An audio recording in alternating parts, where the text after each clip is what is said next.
Pharmaceutical company Johnson and জনসনের বিরুদ্ধে যুক্তরাজ্যে মামলা করেছেন হাজারো ভোক্তা। অভিযোগ, প্রতিষ্ঠানটি জেনেশুনে অ্যাসবেস্টস দূষিত বেবি পাউডার বিক্রি করেছে। ব্রিটিশ সংবাদ মাধ্যম বিবিসির প্রতিবেদনে বলা হয়েছে, প্রায় ৩,০০০ মানুষ এই মামলায় যুক্ত হয়েছেন। মামলার প্রমাণ হিসেবে আদালতে উপস্থাপন করা হয়েছে প্রতিষ্ঠানটির অভ্যন্তরীণ নথি ও বিভিন্ন বৈজ্ঞানিক প্রতিবেদন, যা বিবিসির হাতেও এসেছে। বাদীপক্ষের অভিযোগ, ১৯৬০-এর দশক থেকেই জে জানত তাদের ট্যালকম পাউডারে ট্রেমোলাইট ও অ্যাক্টিনোলাইট নামের খনিজ উপাদান রয়েছে, যা ফাইবার আকারে থাকলে অ্যাসবেস্টস হয়ে যায়। অ্যাসবেস্টসকে প্রাণঘাতী ক্যান্সারের অন্যতম কারণ হিসেবে বৈজ্ঞানিকভাবে প্রমাণিত করা হয়েছে।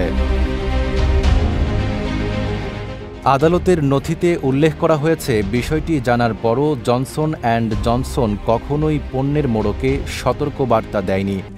RICL TMX, যুগের পর যুগ স্থাপনা থাকে মজবুত। বরং প্রতিষ্ঠানটি পাউডারটিকে বিশুদ্ধতা ও নিরাপত্তার প্রতীক হিসেবে তুলে ধরে বিভিন্ন প্রচারণা চালায়। তবে কোম্পানিটি সব অভিযোগ অস্বীকার করেছে। তাদের দাবি, বেবি পাউডার সম্পূর্ণ নিরাপদ, এতে অ্যাসবেস্টস নেই এবং এটি ক্যান্সার সৃষ্টি করে না। যুক্তরাজ্যে ট্যালকম পাউডার বিক্রি বন্ধ করা হয় ২০২৩ সালে। এর আগে যুক্তরাষ্ট্রেও একই ধরনের মামলা হয়েছিল, যেখানে ক্ষতিগ্রস্তদের অনেকেই কয়েক মিলিয়ন ডলার ক্ষতিপূরণ পান। তবে কিছু মামলায় আপিল করে রায় পাল্টাতে সক্ষম হয় কোম্পানিটি। এদিকে আইনজীবীরা ধারণা করছেন, যুক্তরাজ্যে দায়ের হওয়া এই মামলার ক্ষতিপূরণ দাবির পরিমাণ শত শত মিলিয়ন পাউন্ডে পৌঁছাতে পারে।